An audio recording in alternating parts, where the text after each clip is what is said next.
మన పెట్టుబడి మన పిల్లల భవిష్యత్తు కోసమే కదా. మీ పెట్టుబడికి నమ్మకమైన వేదిక శ్రీ వాసవి ప్రాజెక్ట్స్. నమస్కారం, వెల్కమ్ టు ఐ డ్రీమ్. ధర్మ మార్గం విత్ విజిత కార్యక్రమానికి స్వాగతం.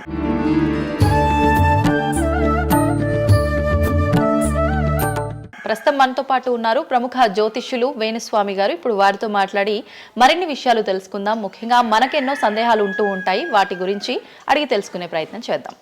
నమస్కారం అండి. నమస్తే తల్లి. ఓం నమో వెంకటేశాయ. వెంకటాద్రి సంస్థానం బ్రహ్మాండే నాశకించిన వెంకటేశ సమోదేవో నా భూతో నా భవిష్యతి. ఇప్పటి వరకు కూడా రకరకాల విపత్తులు అయితే మనం చూసాం. గత ఉగాది మన కొత్త సంవత్సరం నుంచి కూడా ఇప్పటి వరకు చాలా విపత్తులు చూసినాం.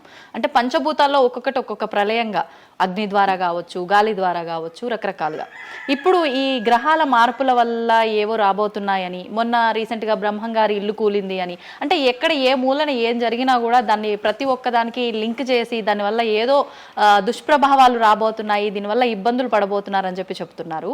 మరి ఈ 2026 మనమైతే ఉగాది నుంచి చూసుకుంటాం, కానీ ఆంగ్ల నూతన సంవత్సరం రాబోతోంది. దీని ద్వారా మనకు ఉగాది వరకు ఈ మధ్య కాలంలో ఎలా ఉండబోతోంది, గ్రహాలు రాశుల పరంగా చూసుకుంటే, పంచభూతాల పరంగా చూసుకుంటే, తర్వాత మనకి సంవత్సరం మారిన తర్వాత ఎలా ఉండబోతోంది. 20 నిమిషాలు ఆడుకుందామనే ప్రయత్నం చేసిన నీకు ఇప్పుడు చిన్న ఫినిషింగ్ టచ్ ఇస్తా. అసలు నువ్వు జనవరి 1కు ముందు నా దగ్గరికి ఇంటర్వ్యూకి ఎందుకు వచ్చినావు? ఎందుకు రావు? ఉగాది కదా నువ్వు రావాలి. ఉగాదిది సపరేట్, అప్పుడు కొత్త పంచాంగం దృష్ట్యా ఇది సపరేట్. క్వశ్చన్ లేదు. ఎందుకని? తప్పు. దీనికి ఆన్సర్ చెప్పినాకనే ముందరకు పోవాలి మనం. ఉగాది 2026 మార్చి 19 నాడు శ్రీ పరాభవన సంవత్సరం వస్తుంది. దానికి కదా మనం పంచాంగం తీసుకోవాలి. నేను ఎందుకు ముందుగా వచ్చానంటే నేను దానికి ఆన్సర్ చెప్తా. మీరు ఎట్లాగో బిజీ పూజల్లో, మళ్ళీ నాకు అవకాశం దొరుకుతుందో లేదో తెలియదు. కాదు కాంపిటీషన్ జీవితములో నిన్ను నువ్వు నిలబెట్టుకోవడానికి కొత్తదనాన్ని ఎంచుకొని నిన్ను నమ్ముకున్నటువంటి ఓనర్కు నీ పూర్తి కర్త కర్మ క్రియ నీ రిజల్ట్ను ఇవ్వడానికి నువ్వు చేస్తున్నటువంటి ఒక ప్రయత్నం, నిన్ను నువ్వు జనాల్లో కొత్తగా ప్రొజెక్ట్ చేసుకోవడానికి చేస్తున్నటువంటి ప్రయత్నం. అదే ప్రయత్నం వేణుస్వామి చేసిండు కామాఖ్య విషయంలో. అమ్మా హిట్లొచ్చారా? అర్థమైందా? కాబట్టి జనాల్లో కొత్తదానంలో కొత్తగా వస్తే నువ్వు గదే యాంకరింగ్ నేర్చుకున్నావు, గాయన గదే అడ్వకేట్ చదువుకుండు, గా టీవీ ఛానల్ గదే చేసింది. మరి గా టీవీ ఛానల్ ఏమో ప్రైమ్ టైం స్లాట్ 2 లక్షలు ఎట్లా పోతుంది? పనికి వాళ్ళ చిన్న ఛానల్ 2000 ఎందుకు పోతుంది అంటే, వాళ్ళు కష్టపడడానికి వాళ్ళు చేసిన స్టింగ్ ఆపరేషన్లు కావచ్చు, వాళ్ళు జీవితాన్ని నాశనం చేసిన విధానం కావచ్చు, వాళ్ళకి ఆ పేరు వచ్చింది. సో అట్లనే వేణుస్వామి కష్టపడి ఈ స్థాయికి రావడానికి వేణుస్వామికి అంటూ ఒక బ్రాండ్ ఉన్నది. సో రెండవది, ఇదే సంవత్సరం ఇదే ఛానల్లో 2025 శివ అనే ఒక యాంకర్ కు నేను ఇంటర్వ్యూ ఇచ్చిన. అందులో చాలా విషయాలు చెప్పిన. ఏమేం చెప్పిన? ఈ సంవత్సరము రైలు ప్రమాదాలు ఎక్కువ అని చెప్పిన, విమాన ప్రమాదాలు ఎక్కువ అని చెప్పిన. చెప్పంగా వెనకకించి వచ్చి వీరికి పని పాట లేదు, వీడు పొద్దుగాలు లేస్తే ఇటువే మాట్లాడతాడు అని తిట్టిరు నన్ను. మరి అయినప్పుడు ఒక్కడన్నా పెట్టడేంద్రా? పెట్టాలే కదా. ఎందుకు పెట్టారు అంటే, చివరికి జ్యోతిష్యం చెప్పుకునే స్వేచ్ఛ కూడా మా బొందకు లేకుండా చేసిరు. జ్యోతిష్యంలో అరే ఇప్పుడు నా సొంత కవిత్వం కాదు, ఎవరిని అడిగినా చెప్తారు. ఈ సంవత్సరం గురువు అధిపతి కమాండర్ కేతువు అన్ని క్లియర్గా ఉన్నాయి. కేతువు అంటే మోక్షకారకుడు, భక్తికారకుడు. ఈ సంవత్సరం 2026లో ఎక్కడైతే జనాలు గుమిగూడు ఉంటారో అక్కడ ప్రాబ్లమ్స్ వస్తాయి. అది రేపు జరగబోయేటువంటి పుష్కరాలు కావచ్చు, రేపు జరగబోయే సమ్మక్క సారక్క పండగ కావచ్చు, లేకపోతే దేవాలయాల్లో ముక్కోటి ఏకాదశి కావచ్చు, ఎక్కడైతే భక్తి భావం ఉంటుందో అక్కడ చాలా పెద్ద పెను ప్రమాదాలు సంచలనాలు జరుగుతాయని శాస్త్రం చెప్తుంది. శాస్త్రం చెప్పినప్పుడు ఆ శాస్త్రాన్ని వేణుస్వామి చెప్తున్నాడు. దీన్ని కూడా తప్పు తీసుకుపోయి వేణుస్వామి ఏలినాడు శని నడుస్తుంది మేషరాశికి, మేషరాశి బాగుండదు అని చెప్పాలి, కానీ మేషరాశి సూపర్ స్టార్లు అవుతారని నేనెందుకు చెప్తా అంటే, అక్కడ చూసిన వేణుస్వామి మన ఒక ఆమె నేను మీనరాశి బాగాలేదంటే మీనరాశికి బాగాలేదని చెప్తున్నా వేణుస్వామి ఎక్కడ ఎప్పుడు వేణుస్వామి అని ఇట్లా ఊతుంది, ఇట్లనే ఊతుంది ఆమె, ఇట్లనే అంటుంది వేణుస్వామి చెప్పిండు అని తిట్టింది. నువ్వు నమ్మవమ్మా, ఆమె అమెరికా నుండి పంచుప్రభాకర్ అని ఒక ఆయన ఉంటాడు, ఆయన తిట్టిండమ్మా ఆ బూతులు భగవంతా, నేనైతే తెల్లారి చచ్చిపోతుండే. అంటే వాళ్ళిద్దరికి ఫైటింగ్ జరిగి గదే మీనరాశి అని చెప్తున్నాను నేను. ఆమె మీనరాశి అంట, గదే మీనరాశి అంటున్నాను. అంటే నేను చెప్పేది అదే. నేను చెప్పేది ఫస్ట్ శనీశ్వరుడు కాదు, శనేశ్వరుడు. శనీశ్వరుడు అని ఎందుకు వచ్చింది అంటే, ఒకరోజు శని శంకరుడు ఇద్దరు కలిసినప్పుడు శంకరుడు శనిని అడుగుతాడు, ఏందా నేను చూస్తే పెద్ద అందరు భయపడుతున్నారు, చాలా పెద్ద పెద్ద వాళ్ళు భయపడుతున్నారు, నువ్వు తోపు తురుమట కదా అంటాడు. అంటే నేను తోపు తురుమా కాదా, రేపు చెప్తా నీ సంగతి అంటాడు. ఎవరు? శని ఈశ్వరుని అంటాడు. అంటే ఏంది అంటే, రేపు నీ టైం వచ్చింది, నీ సంగతి ఏందో చెప్తా అంటాడు. అంటే తెల్లవారి పొద్దున సూర్యోదయానికి శంకరుడు పోయి ఒక చెట్టు తొర్రలో దాచుకొని సాయంత్రం సూర్యాస్తమయం వరకు చెట్టు తొర్రలోనే ఉంటాడు, ఉండి బయటకు వస్తాడు. బయటకు వచ్చిన తర్వాత శని ఎదురుపడితే నన్నేమో చేస్తా అన్నావు కదా, ఏం చేసినావు అంటాడు. అంటే నువ్వు లయకారకుడివి, ప్రపంచాన్ని శాసిస్తావు, ముల్లోకాలను శాసిస్తావు, అట్లాంటి నిన్ను తీసుకుపోయి సూర్యోదయం నుండి సూర్యాస్తమయం దానిక చెట్టు త్వరలో దాచిపెట్టిన, ఇంతకంటే నేను చేసేదే ఉంది అంటాడు. ఆట మొదలు పెట్టేశాడు అక్కడ ఆల్రెడీ. అప్పటి నుండి ఆయనకు శనీశ్వరుడు అని పేరు వచ్చింది. Okay okay. సో ఇది జరిగింది శంకరుడికి కూడా జరిగింది, రాముడికి కూడా జరిగింది. సో ఏలినాటి శని పీరియడ్లో, షష్టమ శని పీరియడ్లో బాధలు పడేటువంటి పరిస్థితి ప్రతి ఒక్కళ్ళకు ఉంటుంది. రెండవసారి ఏలినాటి శనిలో మరీ దరిద్రంగా ఉంటుంది. కలియుగంలో దాని తీవ్రత చాలా ఎక్కువగా ఉంటుంది. కలియుగంలో ఫిజికల్ కంటే మానసికమైన దెబ్బలు చాలా ఎక్కువగా ఉంటాయి. జనాలు కొట్టే దెబ్బలు చాలా ఎక్కువగా ఉంటాయి. నరఘోష వల్ల తినే దెబ్బలు చాలా ఎక్కువగా ఉంటాయి. కలియుగ దైవమైనటువంటి వెంకటేశ్వర స్వామి వారికే ఎన్నో రకాల పూజలు చేసి దిష్టి తీయడానికి ప్రయత్నం చేస్తున్న సందర్భంలో ఆఫ్టర్ ఆల్ మానవుల మనమింత. సో మన మీద ఎన్నో రకాల దుష్ప్రయోగాలు ఉంటాయి, ఎన్నో రకాల నరఘోషలు ఉంటాయి. సో ఇవన్నీ జనాలకు తెలియజేయాల్సిన బాధ్యత ఒరిజినల్ పండితుడిగా, ఒరిజినల్ జ్యోతిష్కుడిగా నా మీద ఉంది. సో సొంత కవిత్వము జనాలకు పాజిటివ్గా చెప్పడానికి నేనేమి ఏమో అంటారు కదా, వ్యక్తిగత ఏదో అంటారు వాళ్ళను, వ్యక్తిగతంగా కౌన్సిలింగ్ ఇచ్చేటువంటి వాడిని కాదు నేను. సో నేను శాస్త్రం ఏం చెప్పిందో నేను దాన్ని మాత్రమే జనాలకు చెప్పడానికి నేను ఇక్కడ ఉన్నా. అంతేగాని క్యాన్సర్ వచ్చిన పట్టుకొని నీకు ఏం లేదు అని చెప్పి వాడిని ఇంటికి పంపించి 2 రోజుల తర్వాత సచ్చేటట్టు చేసేటువంటి నీచుడిని నేను కాదు. క్యాన్సర్ వస్తే క్యాన్సర్ వచ్చింది, ధైర్యంగా బతుకు, ఇంకా బతుకు, నీ కోరికలు తీర్చుకో, అన్ని కోరికలు తీసుకొని సావు అని చెప్తా. రెండవది, అన్ని తిని 60 ఏళ్ళు పోతే ఏం తినకుండా 80 ఏళ్ళు బతికితే లాభం లేదు. సో కలియుగంలో ఇవన్నీ సమస్యలు చాలా తీవ్రంగా ఉంటాయి. భార్యాభర్త కారులో పోతే పక్కింటోడు ఏడిస్తొస్తాడు, మంచి కారు కొనుక్కుంటే ఏడిస్తొస్తాడు, ఒక పిల్లగాడు మంచి ఉత్తీర్ణత శాతంలో పాస్ అయితే ఏడిస్తొస్తారు, మంచి ఉద్యోగం వస్తే ఏడిస్తొస్తారు, ఒక పొలిటికల్ బాగుంటే సస్తాడు, ఒక యాంకర్కు డబ్బులు వస్తే సస్తాడు. సో ప్రతి దగ్గర ఏడుపు ఏడుపు ఏడుపు, జలసు అనేటువంటిది రాజ్యమేలుతున్నటువంటి సందర్భంలో తెలుగు రాష్ట్రాలలో అది పీక్ స్థాయిలో ఉండేటువంటి పరిస్థితులలో నిజాలు చెప్పి జనాలని భయానికి దూరంగా ఉంచాల్సినటువంటి బాధ్యత నాది, జరగబోయే నష్టం నుండి కాపాడాల్సినటువంటి బాధ్యత నాది అని ఇంతమంది రాళ్ళేసినా, ఇంత చెండాల పనులు చేసినా, వ్యక్తిగతంగా నన్ను విమర్శలు చేసినా నేను ఎవరిని వ్యక్తిగతంగా విమర్శించడం లేదు. ఎందుకంటే ప్రతి ఒక్కడి ముడి కింద ఖచ్చితంగా సమస్యలు ఉంటాయి. ఈ శుద్ధపూస ఎవడూ కాదు. నాకంటూ నెల రోజులు పక్కకు తీస్తే ఒక్కొక్కటి జాతకాలు చెప్పగలుగుతా అందరివి. నేను వాటి జోలికి బోదలుచుకోవట్లేదు. శాస్త్రం ఏం చెప్పిందో శాస్త్ర ప్రామాణికంగా నేను జనాలకు తెలియజేయాలని కోరుకుంటున్నా. సో లాస్ట్ ఇయర్ ఎట్లా జరుగుతుందో 2025లో అనుభవించిన కష్టం కంటే 2026 ఎక్కువ, 2026 కంటే 27 ఎక్కువ, 27 కంటే 28 ఎక్కువ. 2025 నుండి 28 వరకు సమాజంలో ప్రకృతిలో జరిగే సంఘటనల తీవ్రత చాలా ఎక్కువగా ఉండబోతా ఉంది. ప్రకృతి పరంగా, సామాజికంగా, అగ్ని ప్రమాదాల పరంగా, వాహన ప్రయాణాల ప్రమాదంగా చాలా రకాల సమస్యలు ఈ సంవత్సరం ఉండబోతున్నాయి. ఓకే, రాశుల పరంగా ఎలా ఉంటుందండి? సో ఈ సంవత్సరము ఫస్ట్ రాశుల కంటే ముందు మనం మాట్లాడుకోవాల్సింది ఏంటి అంటే, ఈ సంవత్సరము రైలు ప్రమాదాలు, అగ్ని ప్రమాదాలు, వాహన ప్రమాదాలు, అలాగే జన సమీకరణలు ఉన్న చోట, భక్తులు గుమిగూడే చోట, జన సాంద్రత ఉన్న చోట, అది సినిమా థియేటర్లు అవ్వచ్చు, భక్తికి సంబంధించిన ఏరియా అవ్వచ్చు, సో మార్కెట్లు అవ్వచ్చు, మాల్స్ అవ్వచ్చు, వాటిల్లో పెను సంచలనాలు ఈ సంవత్సరం జరిగే అవకాశాలు ఉన్నాయి. ఆర్థిక నష్టము అంటే ఆస్తి నష్టము, జన నష్టము ఉండేటువంటి అవకాశాలు ఉన్నాయి. కాబట్టి జనాలకు చెప్పే విషయం ఏంటంటే, భక్తి పేరుతో జనాలు లేనటువంటి ప్లేస్కి వెళ్ళండి. ముక్కోటి ఉంది, ఖాళీగా ఉన్న వెంకటేశ్వర స్వామి గుడికి వెళ్ళండి హ్యాపీగా. ఆ దేవుడికి డబ్బులు ఇచ్చిన వాళ్ళు అవుతారు, పంతులకు డబ్బులు ఇచ్చిన వాళ్ళు అవుతారు, గుడికి 4 రూపాయలు ఇచ్చిన వాళ్ళు అవుతారు. అట్లనే జనాలు లేనటువంటి ప్లేసుల్లో పుష్కరాలకు వెళ్ళండి ఈ సంవత్సరము. సో జన సాంద్రత ఉన్నటువంటి ప్రదేశాలను ఈ సంవత్సరం అవాయిడ్ చేయడానికి ప్రయత్నం చేయండి. సో టూర్లు మ్యాక్సిమం అవాయిడ్ చేయండి. ఈ సంవత్సరము లోయ ప్రాంతాలలో, కొండ ప్రాంతాలలో, నదీ పరివాహక ప్రాంతాలలో పెను సంచలనాలు నమోదయ్యే అవకాశం ఉంది. టూరిస్టు ప్రాంతాలలో కూడా ప్రాబ్లమ్స్ ఉంటాయి. ఈ సంవత్సరం భారతదేశంలో కొన్ని ప్రదేశాల్లో మత కల్లోలాలు రేగేటువంటి అవకాశం కనిపిస్తూ ఉంది, కర్ఫ్యూ విధించేటువంటి అవకాశం కనిపిస్తూ ఉంది. సో ఇవన్నీ కూడా ఈ సంవత్సరం చాలా తీవ్రంగా ఉండబోతా ఉన్నాయి. సో జాగ్రత్తలు వహిస్తే మంచిది. ఓకే, ఇప్పుడు అంటే ఇవి ఎవరికి, అంటే ఏదైనా గ్రహాల్లో మార్పులు ఉన్న వాళ్ళకా, లేదంటే అంటే ఇదంతా మనం ప్రకృతి పరంగా చెప్పాలి. ప్రకృతి పరంగా దాంట్లో ఎవరు ఉంటారు అంటే, చనిపోయే వాళ్ళని తీసుకుంటే ఆ బాధితులు ఎవరైతే ఉంటారో వాళ్ళ జాతకంలో ఏలినాటి శనో, షష్టమ స్థానంలో శనో, వ్యయ గురువో ఉంటాడు. సో మనం వాళ్ళే అని చెప్పలేం కదా, అక్కడికి పోయిన వాళ్ళల్లో వాళ్ళు ఉంటారు. ఎవడైతే నష్టజాతకుడు ఉంటాడో వాడికి ఆ ఇన్సిడెంట్ జరుగుతుంది. సో ఇది ఓవరాల్ గా సంవత్సర ప్రిడిక్షన్ అంటారు. సో రాబోతున్నటువంటి సంవత్సరం పేరు కూడా చాలా చాలా చాలా కాంట్రవర్షియల్ నేమ్, పరాభవనామ సంవత్సరము. పరాభవము అంటే ఓటమి, అవమానముతో కూడిన ఓటమి అని అర్థం. పరాభవము దుర్యోధనుడికి మయసభలో జరిగినది పరాభవము. సో అలాంటి పరాభవము ఎవరికి జరుగుతుంది అంటే ఎవరి జాతకంలోనైతే ఏలినాటి శని ఉందో, 6వ స్థానంలో శని ఉన్నాడో, 8వ స్థానంలో శని ఉన్నాడో, 12వ స్థానంలో గురువు ఉన్నాడో వాళ్లకు ఈ సంవత్సరం సంచలనాలు ఉండబోతా ఉన్నాయి. అది మేషరాశి కావచ్చు, మీనరాశి కావచ్చు, సింహరాశి కావచ్చు. సో ఇలాంటి వారికి ఈ సంవత్సరం పెను సంచలనాలు ఉండేటువంటి అవకాశాలు ప్రస్ఫుటంగా కనిపిస్తా ఉన్నాయి. సో ఇది ఓవరాల్గా సంవత్సర ఫలితము. ఇక 12 రాశులకు సంబంధించి ముందుగా మేషరాశి కనుక తీసుకున్నట్లయితే, మేషరాశికి ఈ సంవత్సరము ఏలినాటి శని నడుస్తూ ఉంది.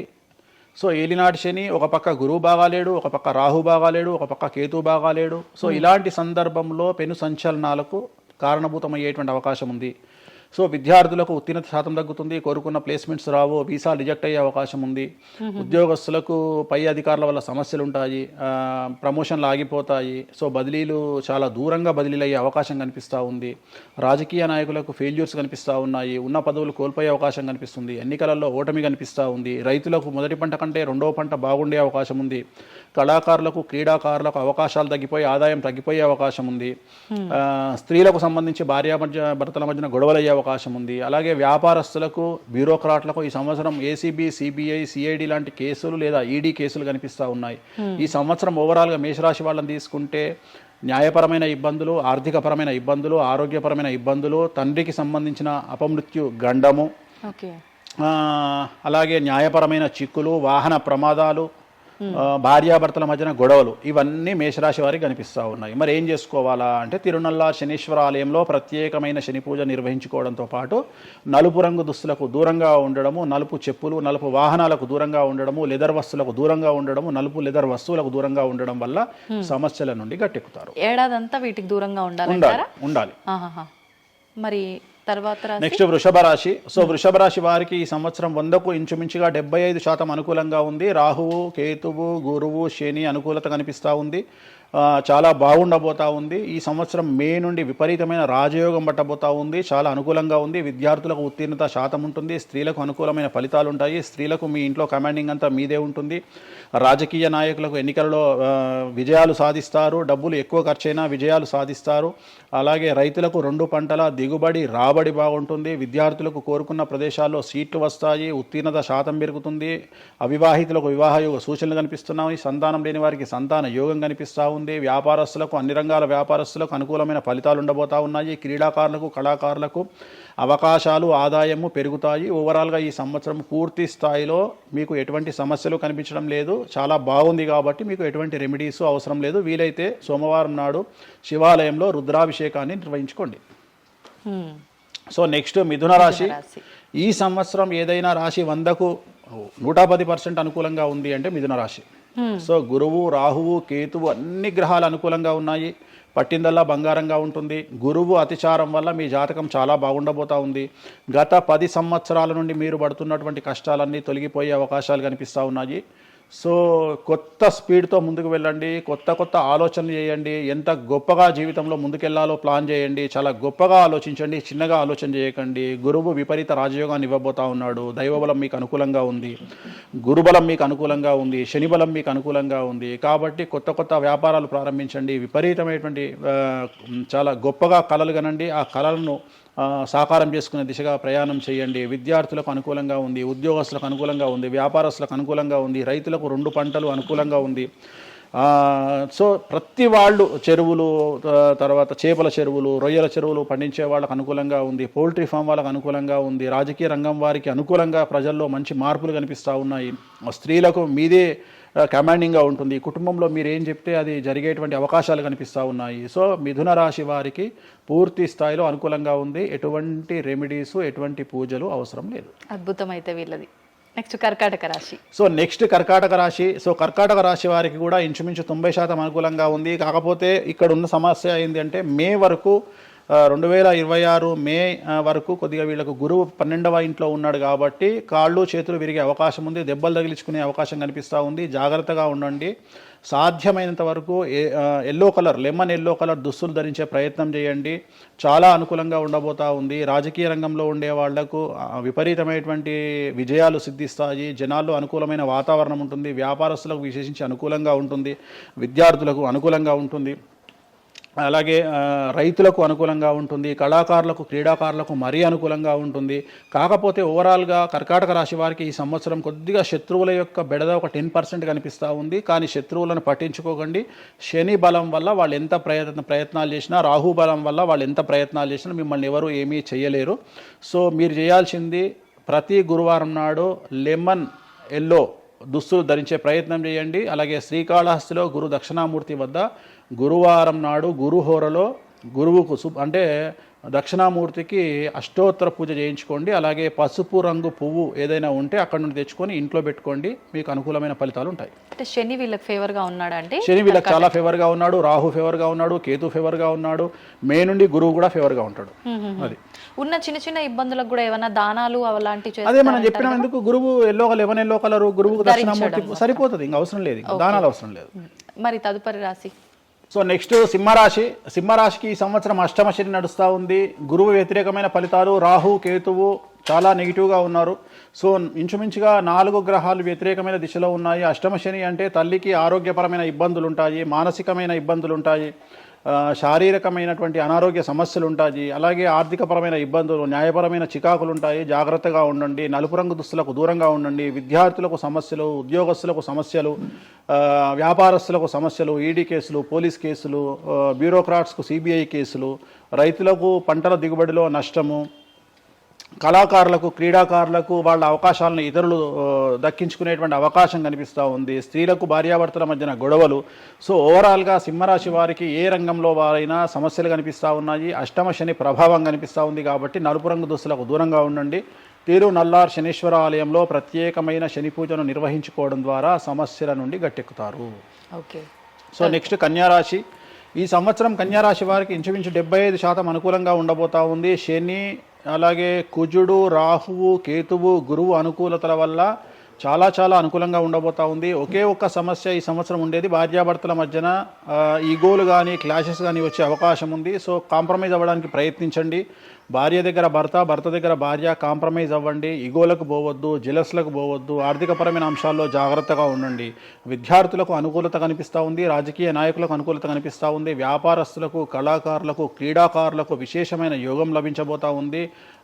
న్యాయస్థానాల్లో పనిచేసే వాళ్లకు, న్యాయ సంబంధమైన వృత్తిలో ఉండే వాళ్లకు అనుకూలమైన ఫలితాలు ఉండబోతూ ఉన్నాయి. స్త్రీలకు విశేషించి అనుకూలంగా ఉండబోతూ ఉంది. సో ఈ సంవత్సరం కన్యారాశి వారికి పూర్తిగా అనుకూలమైనటువంటి ఫలితాలు కనిపిస్తూ ఉన్నాయి. వీరు చేయాల్సినటువంటి రెమెడీ, సోమవారం నాడు రుద్రాభిషేకాన్ని శివాలయంలో నిర్వహించండి. సమస్యల నుండి గట్టెక్కుతారు. సో నెక్స్ట్ తులారాశి. తులారాశి వారికి షష్టమ స్థానంలో శని కనిపిస్తూ ఉన్నాడు. కాకపోతే గురువు విపరీత రాజయోగాన్ని ఇవ్వబోతా ఉన్నాడు. వీళ్ళకి గురు బలము మరియు దైవ బలం అనుకూలంగా ఉండడం వల్ల మీ జీవితాన్ని కొత్తగా ప్రొజెక్ట్ చేసుకునేటువంటి అవకాశం మీకు దేవుడు కల్పిస్తూ ఉన్నాడు. ముందుకు వెళ్ళే ప్రయత్నం చేయండి. చాలా కొత్తగా మిమ్మల్ని మీరు ఆవిష్కరించుకునే ప్రయత్నం చేయండి. మిమ్మల్ని మీరు కొత్తగా సమాజానికి చూపించుకోండి. దానివల్ల మీ ఆలోచనలు మార్చుకోండి. చాలా గొప్పగా థింక్ చేయండి. గొప్పగా కలలు కనండి. వాటిని సాకారం చేసుకోండి. గురువు అనుకూలంగా ఉన్నాడు. కాకపోతే కుటుంబంలో పెను సంచలనం జరిగే అవకాశం కనిపిస్తూ ఉంది. 6వ స్థానము భాగ్యానికి మరియు శత్రుత్వానికి కారకుడు కాబట్టి శని వల్ల సంచలనం జరిగే అవకాశం ఉంది. విద్యార్థులు, ఉద్యోగస్తులు, వ్యాపారస్తులు, కళాకారులు, క్రీడాకారులు, రైతులు, అలాగే రాజకీయ నాయకులు ఎవరైనా సరే వాళ్ళ జీవితంలో ఏదో ఒక పెను సంచలనం జరిగే అవకాశం కనిపిస్తూ ఉంది. నలుపు రంగు దుస్తులకు దూరంగా ఉండండి. తిరునల్లార్ శనీశ్వర ఆలయంలో ప్రత్యేకమైన శని పూజ నిర్వహించడం ద్వారా సమస్యల నుండి బయటపడతారు. నెక్స్ట్ వృశ్చిక రాశి. వృశ్చిక రాశి వారికి అర్ధాష్టమ శని వెళ్ళిపోయింది. శని, గురువులు అనుకూలంగా ఉన్నారు. రాహు, కేతువులు అనుకూలంగా ఉన్నారు. కళాకారులు, క్రీడాకారులు, ఉద్యోగస్తులు, విద్యార్థులు, వ్యాపారస్తులు, రైతులు, రాజకీయ నాయకులు, స్త్రీలు, అన్ని రంగాల వారికి పూర్తిగా 100కి 100% అనుకూలంగా ఉన్నటువంటి రాశి వృశ్చిక రాశి. పూర్తి స్థాయిలో విశాఖ 4, అనురాధ 1, 2, 3, 4, జ్యేష్ఠ 1, 2, 3, 4, 9 పాదాల వారికి విశేషించి రాజయోగంగా భావించాల్సి ఉంటుంది. మే వరకు విపరీత రాజయోగం కనిపిస్తూ ఉంది. మే తదుపరి కూడా అనుకూలమైన ఫలితాలను పొందుతారు. కాబట్టి వీరికి ఎటువంటి రెమెడీస్, ఎటువంటి పూజలు అవసరం లేదు. చాలా గొప్పగా కళలు కనండి, మీకున్నటువంటి కళలను సాకారం చేసుకోండి, మీకు ఎటువంటి రెమెడీస్ కూడా అవసరం లేదు. నెక్స్ట్ ధనుసు రాశి వారికి అర్ధాష్టమ శని నడుస్తూ ఉంది. అర్ధాష్టమ శని అనేటువంటిది డబ్బులను అధికంగా ఇచ్చి ఆ డబ్బుల ద్వారా సమస్యలు తెచ్చేటువంటి ఒక పరిస్థితి. అంటే డబ్బులు లేకపోతేనే సమస్యలు అంటారా, డబ్బులు ఉంటే కూడా సమస్యలు. డబ్బులు ఉన్నప్పుడు వాటిని మనం ఖర్చు చేసే విధానంలో సమస్యలు, వాటిని మనం ఎలా సమాజంలో ఖర్చు పెట్టబోతున్నామనే సమస్యలు ఏర్పడేటువంటి అవకాశం ఉంది. కాబట్టి మీరు ఇన్వెస్ట్మెంట్ చేయడంలో కానీ, అప్పులు ఇవ్వడంలో కానీ, ఎవరికైనా అప్పులు ఇవ్వడంలో కానీ, చిట్టీలు వేయడంలో కానీ, సహాయం చేయబోయేటప్పుడు కానీ జాగ్రత్తలు తీసుకోండి. ఎటువంటి పరిస్థితుల్లోనూ డబ్బులు ఎవరికి ఇవ్వవద్దు. సో ధనుస్సు రాశి వారికి డబ్బు పరంగా సమస్యలు ఏర్పడే అవకాశం ఉంది. రాక డబ్బులు వచ్చినాయి కాబట్టి తీసుకెళ్ళి వేరే వాళ్ళకి ఇచ్చి మోసపోయే అవకాశాలు కనిపిస్తూ ఉన్నాయి. ఈ ఒక్క విషయంలో ధనుసు రాశి వాళ్ళు జాగ్రత్తలు తీసుకుంటే విద్యార్థులకు, ఉద్యోగస్తులకు, కళాకారులకు, క్రీడాకారులకు, రాజకీయ నాయకులకు, స్త్రీలకు, వ్యాపారస్తులకు, రైతులకు, అన్ని రంగాల వారికి ఈ సంవత్సరం అనుకూలంగా ఉంటుంది. ఓన్లీ మీరు చేయాల్సిన రెమెడీ నలుపు రంగు దుస్తులకు దూరంగా ఉండండి. తిరునల్లార్ శనీశ్వర ఆలయంలో ప్రత్యేకమైన శని పూజ నిర్వహించడం ద్వారా సమస్యల నుండి గట్టెక్కుతారు. నెక్స్ట్ మకర రాశి వారికి ఈ సంవత్సరం చాలా అనుకూలంగా ఉంది. ఈ సంవత్సరం అండర్లైన్ చేయాల్సిన విషయం ఏమిటంటే మకర రాశి వారికి భార్యాభర్తల మధ్యన గ్యాప్ ఏర్పడేటువంటి అవకాశం ఉంది. గొడవలు వచ్చే అవకాశం ఉంది. ఈగోస్ వల్ల కానీ వేటి వల్ల అయినా సమస్యలు వచ్చే అవకాశం ఉంది.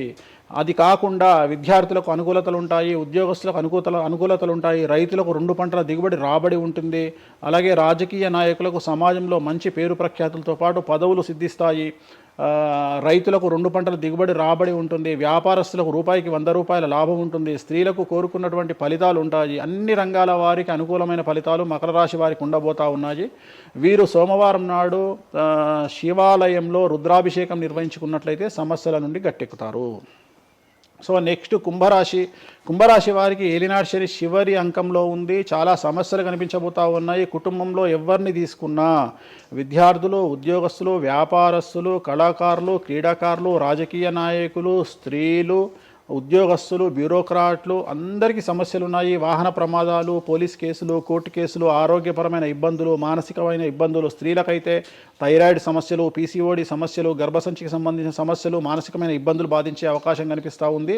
జాగ్రత్తగా ఉండండి. నలుపు రంగు దుస్తులకు దూరంగా ఉండండి. శనివార నియమాన్ని పాటించండి. సప్త శనివార వ్రతాన్ని పాటించండి. సప్త శనివార వ్రతం అంటే శనివారం నాడు శ్రీ వెంకటేశ్వర స్వామి వారికి సంబంధించినటువంటి వ్రతము. ఇది పుస్తకం మీకు మార్కెట్లో దొరుకుతుంది. తీసుకొచ్చుకొని 7 వారాల పాటు 7 శనివారాల పాటు చేయండి. సమస్యల నుండి గట్టెక్కుతారు. ఇక చివరిది లాస్ట్ది అనేటువంటిది మీనరాశి వారికి ఈ సంవత్సరం జన్మశని నడుస్తూ ఉంది. జన్మశని చాలా డేంజరస్గా ఉండబోతూ ఉంది. ఏ రంగంలో ఉండే వారికైనా ఈ సంవత్సరం సమస్యలు తప్పవు. ఆర్థికంగా, సామాజికంగా, న్యాయపరంగా, ఆరోగ్యపరంగా, వాహన ప్రమాదాలు అవ్వచ్చు, ఆర్థికపరమైన నష్టాలు అవ్వచ్చు, పోలీస్ కేసులు అవ్వచ్చు, ఇంట్లో తల్లిదండ్రులు ఒకళ్లకు ప్రాణగండాలు అవ్వచ్చు, భార్యాభర్తల మధ్యన గొడవలు అవ్వచ్చు. మరీ ముఖ్యంగా ఈ సంవత్సరం మీనరాశి జాతకులు ఉండేటువంటి ఇళ్లలో మగవాళ్లకు సంపాదన లేకుండా ఖాళీగా ఉండడం వల్ల ఆడవాళ్లు మాత్రమే సంపాదించి, ఆడవాళ్ల ఉద్యోగంతో డబ్బులు సంపాదించి, ఆడవాళ్ల అంటే భార్యల మీదనో, ఆడవాళ్ల కూతుళ్ళ మీదనో, తల్లి మీదనో బ్రతికేటువంటి పరిస్థితి మగవాళ్లకు ఉండే అవకాశం ఉంది. కాబట్టి ఈగోలను చంపుకోండి. సో ఆడవారి మీద బ్రతకడానికి సిద్ధపడండి, కష్టపడండి, మానసికంగా సంసిద్ధులుగా ఉండండి. అంటే అలాంటి ఒక కండిషన్ ఈ సంవత్సరం ఉండబోతా ఉంది. ఈ ఒక్క సంవత్సరాన్ని కనుక మీరు దాటగలిగితే మీ జీవితంలో మంచి మంచి మంచి పొజిషన్లకు వెళ్తారు. సో నలుపు రంగు దుస్తులకు దూరంగా ఉండండి. రాత్రిపూట ప్రయాణాలు చేయకండి. వాహన ప్రమాదాలు జరిగే అవకాశం కనిపిస్తూ ఉంది. జన సమూహం ఉన్నటువంటి ప్రాంతాలకు వెళ్ళకండి. సో జాగ్రత్తలు తీసుకోండి. నలుపు రంగు దుస్తులకు దూరంగా ఉండండి. తిరునల్లార్ శనీశ్వర ఆలయంలో ప్రత్యేకమైన శని పూజ నిర్వహించడం ద్వారా సమస్యల నుండి బయటపడతారు. ఇప్పుడు ఈ రాశి ఫలాల్ని ఈ మధ్యకాలంలో చాలా మంది ఫాలో అవుతున్నారండి. ఇది అక్షరం అంటే పేరులో మొదటి అక్షరాన్ని బట్టి ఫాలో అవ్వాలా, లేదంటే డేట్ ఆఫ్ బర్త్ బట్టి వచ్చే రాశిని ఫాలో అవ్వాలా? ఇది పేరులో దాని సంబంధం లేదు. డేట్ ఆఫ్ బర్త్ ప్రకారం చూసుకోవాలి. రెండోది ఇది గోచారం, గ్రహచారం వేరు, గోచారం వేరు. ఇది జస్ట్ గోచారం ప్రకారం ఎలాగైతే మనము సౌరమానం ప్రకారము మనం చూసుకుంటామో అలా ఇది ఓన్లీ చాంద్రమానం ప్రకారము మీ నక్షత్రం ప్రకారం చూసుకోవాల్సిందే. మళ్ళీ వ్యక్తిగతమైన జాతకం వేరు. అంటే ఒక 3-4 రాశులు మినహాయించి అన్ని రాశుల వారికి కొంచెం ఇబ్బందికర పరిస్థితులే ఉన్నాయి. దానికి మీరు చెప్పిన రెమెడీస్ చేసుకుంటే సరిపోతుంది. ధన్యవాదాలండి, చాలా చక్కగా వివరించారు. ఓం నమో వెంకటేశాయ.